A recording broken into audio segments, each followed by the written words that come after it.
آپ دیکھیں اس رمضان المبارک میں بہت ساری حلال چیزیں آپ کو حرام کر دی گئی ہیں، یعنی سحری سے لے کر افطاری تک۔ میں یہ نہیں کہہ رہا کہ شراب پینا حرام ہے، نشہ کرنا حرام ہے، وہ تو پوری زندگی بھر حرام ہے، لیکن آپ کو چاول روٹی تو حلال ہے نا، سبزے سیب پھل فروٹ تو حلال ہے، لیکن یہ حلال چیزیں بھی اللہ نے آپ پر حرام رکھی ہیں، روزے کے عالم میں نہیں کھا سکتے۔ سحری سے لے کر افطار تک یہ حلال لقمے، پانی تو حلال ہے، پاک ہے، لیکن آپ کے لیے روزے کے عالم میں حرام ہے۔ اسی طرح شادی شدہ مرد اپنی عورت کے ساتھ زندگی بھر کبھی بھی جمع کر سکتا ہے، رات میں سو سکتا ہے، لیکن حالت روزہ میں وہ حلال کام بھی حرام ہے، حلال کام بھی حرام ہے، اپنی عورت سے جمع کرنا حالت روزہ میں کیوں روکا گیا؟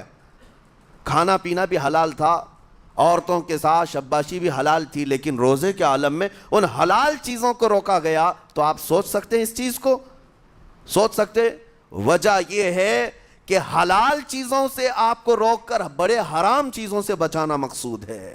آج اگر اپنے آپ میں اتنا کنٹرول کر لے جاؤ کہ چند حلال چیزوں سے دن بھر بچ سکتے ہو، انشاءاللہ رمضان کے بعد بڑی حرام چیزوں سے بھی اللہ آپ کو محفوظ رکھے گا۔ میرے عزیزو، برا ہے ان لوگوں کا جن کو میرے آقا صلی اللہ تعالیٰ علیہ وسلم نے دعائے ہلاکت فرمائی ہے۔ اس سے بدنصیب کوئی ہو سکتا ہے جن کے لیے رسول رحمت صلی اللہ تعالیٰ علیہ وسلم کی دعائے ہلاکت ہوئی ہو؟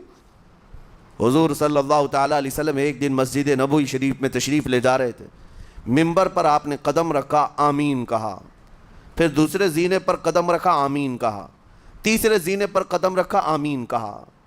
خطبہ مکمل کیا، صحابہ نے پوچھا یا رسول اللہ صلی اللہ علیہ وسلم ہر زینے پر آپ قدم رکھتے ہوئے آمین کس لیے کہہ رہے تھے؟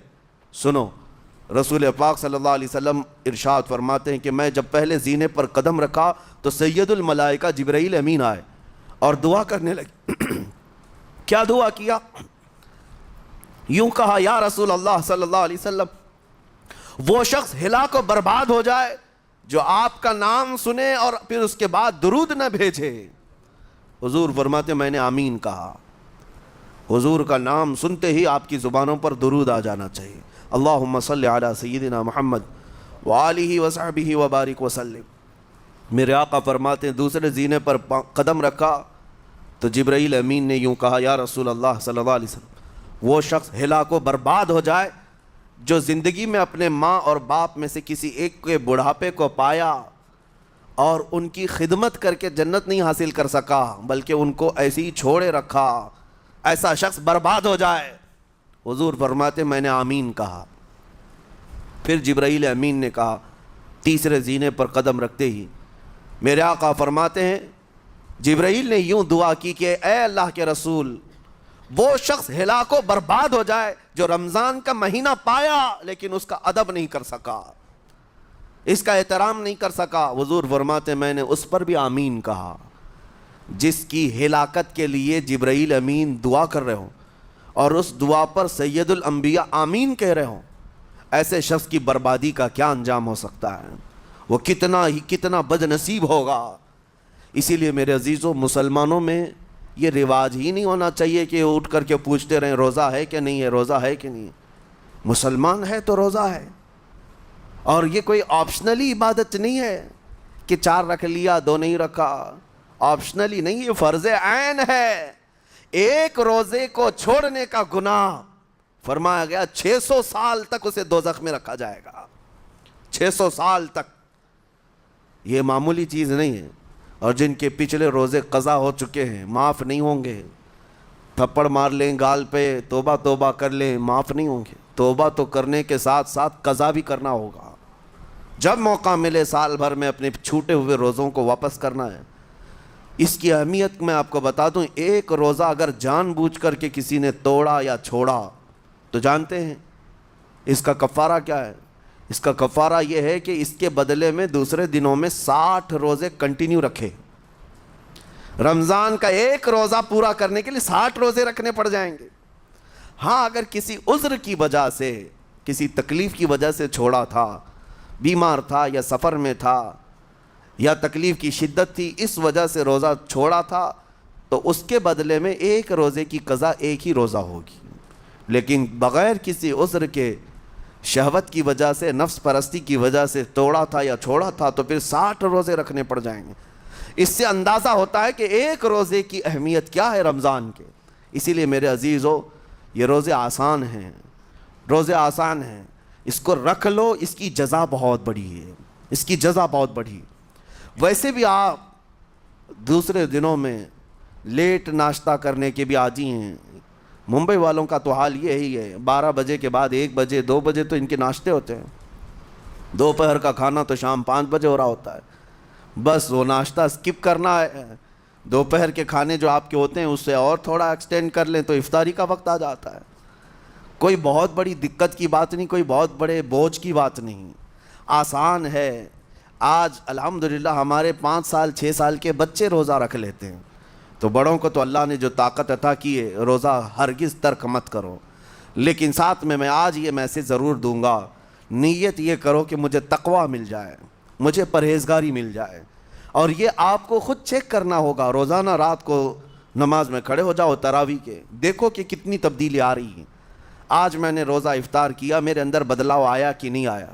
اور اگر نہیں آ رہا ہے, کوئی تبدیلی نہیں آ رہی ہے, تو اس کا مطلب ہے آپ تقویٰ نہیں حاصل کر رہے, آپ تو روز مرہ کی روٹین پر چل رہے ہو. روٹین پر چلنے کا مطلب یہ روزہ نہیں ہے. روزہ تقویٰ دے کر جاتا ہے بندے کو, روزہ خوف خدا دے کر جاتا ہے بندے کو. اسی لیے میرے عزیزو, آج دیکھیں آپ بہت ساری برائیوں سے رمضان میں بچ جاتے ہیں. تھوڑی اور محنت کی ضرورت ہے. ہم نے دیکھا ہے بہت سارے گھروں میں, باقی عیاش گھروں کی مجھے کوئی وہ نہیں ہے, ان سے کوئی لینا دینا نہیں, لیکن نارمل مسلمانوں کے گھروں میں بھی ہوتا یہ ہے, عورتیں بچوں کو تلقین کرنا شروع کر دیتی ہیں, گانے بند کرو, ٹی وی بند رکھو, بہت ساری چیزیں بند رکھو کہ رمضان آیا ہوا ہے. اور رمضان میں اگر ٹی وی لگا بھی لیا تو کچھ اسلامک چیزیں دیکھنے لگ گئے. ماحول تم نے خود ہی بدلا ہے اپنے گھر میں, کچھ چیزوں کو آپ نے بدلا ہے اور کچھ چیزوں کا ادب آپ نے کرنا شروع کیا ہے. اسی کو اور تھوڑی سی محنت کے ساتھ بڑھا لیا جائے, قسم رب ذوالجلال کی, ہر برائی رمضان میں ہی آپ سے ختم ہو جائے گی. جس کی کوئی چیز چھوڑنے پر نہیں چھوٹتی ہے وہ رمضان میں کر کے دیکھ لے. اللہ کی بارگاہ میں یاد کرے کہ مولا دن بھر میں تیری رضا کے لیے بچ رہا ہوں, مجھے میری باقی زندگی میں ان گناہوں سے بچا لے. وہ رحمان ہے, جب وہ تمہیں اس کے بدلے میں جنت دیتا ہے تو یہاں برائیاں کیوں نہیں چھڑواتا؟ یقیناً وہ برائیوں کو تم سے دور کرے گا. قرآن کا فرمان عالی شان, لعلکم تتقون, اسی پر میں نے آپ کے سامنے بات رکھی ہے. روزے اس لیے فرض کیے گئے ہیں تاکہ تمہیں تقویٰ مل جائے, پرہیزگاری مل جائے. بعض لوگوں کو دیکھا گیا ہے رمضان المبارکہ میں بھی وہ اپنی بری حرکات سے باز نہیں آئے, ان کی روٹین ویسی ہی جاری رہی. نعوذ باللہ, نظروں کی خطائیں بھی باقی رہیں. اور سب سے بری چیز یہ ہے کہ رمضان میں شیطان کی نیابت اگر کوئی کر رہا ہوتا ہے تو تمہارا یہ موبائل فون ہے. اکثر لوگ یہ سمجھتے ہیں کہ اس موبائل فون کو ہم استعمال کرتے ہیں تاکہ ٹائم پاس ہو جائے, روزہ کا وقت قریب آ جائے. اس ٹائم پاس کے چکر میں تم کیا کیا دیکھتے رہ جاتے ہو اور کہاں تک یہ چیزیں پہنچاتی ہیں تمہیں اندازہ بھی نہیں ہوتا, احساس بھی نہیں ہوتا. تو تمہاری رہی صحیح عبادت کو بھی یہ ہضم کر جاتا ہے, کھا جاتا ہے. اس کے استعمال پر اگر کنٹرول ہے تو خوب استعمال کرو, لیکن کنٹرول نہیں ہے تو اے نوجوانوں اس کا بھی روزہ رکھو. اس انٹرنیٹ کی بلاؤں سے محفوظ ہو جاؤ. اس لیے کہ بہتوں کو میں نے دیکھا ہے ان کے دن بھر اور رات بھر رمضان میں سوشل نیٹ ورکس پر مصروفیت ویسی کی ویسی ہے جیسے دوسرے دنوں میں تھی. وہ رات بھر چیٹنگ میں بھی مصروف ہیں, ایک دوسرے کو ادھر ادھر بھیجنے میں بھی مصروف ہیں. ساری چیزیں جوں کی توں چل رہی ہیں. تو تمہارے موبائل نے تمہیں تقوی سے بہت دور رکھا ہے, تمہیں رب تعالیٰ کے قریب ہونے نہیں دیتا. اپنے آپ کو بدل لو. ظاہر سی بات ہے یہ سخت چیز ہے, اگر کوشش کرو گے تو بچ جاؤ گے. اور تقوی اتنی آسانی سے تو نہیں ملتا, اپنے آپ کو سٹرگل کرو, انشاءاللہ العزیز دل پاک ہو جائے گا. پھر آپ کو اپنی زندگی کے اندر جو اجالے نظر آئیں گے وہ خود آپ محسوس کریں گے, آپ محسوس کریں گے. گناہوں کے اندھیروں نے دل پر ایسی کالک رکھی ہے کہ آپ کو کچھ بھی یہاں پر سمجھ میں نہیں آتا. ورنہ نمازوں کا لطف ایسا ہے, قرآن کا مزہ ایسا ہے, جسے یہ لگ جائے دنیا کی کوئی نعمت اس کے سامنے ہیچ نظر آتی ہے, کوئی چیز اسے اچھی نہیں لگتی. لیکن کب جب اسے تقوی کا اجالا حاصل ہو جائے۔ میرے عزیز اللہ کریم کی بارگاہ میں دعا گو ہوں، مولا قدیر و جبار ہم سب کو تقوی و پرہیزگاری عطا فرمائے، اور ہم سب کے روزوں سے اللہ تعالی ہمیں پرہیزگاری عطا فرمائے۔ ان روزوں کے انوار اور برکات اور رمضان کے احترام کی ہمیں توفیق عطا فرمائے۔ مولا کریم تیری خشیت سے اور تیرے خوف سے آنکھیں جو بھیگتی ہیں ان آنکھوں میں ہمارا شمار فرما دے، تیرے یاد میں رونے والے بندوں میں ہم سب کو شامل فرما۔ وصلی اللہ تعالی علی خیر خلقی محمد وآلہ واصحابہ اجمعین، وآخر دعوانا ان الحمد للہ رب العالمین۔ السلام علیکم۔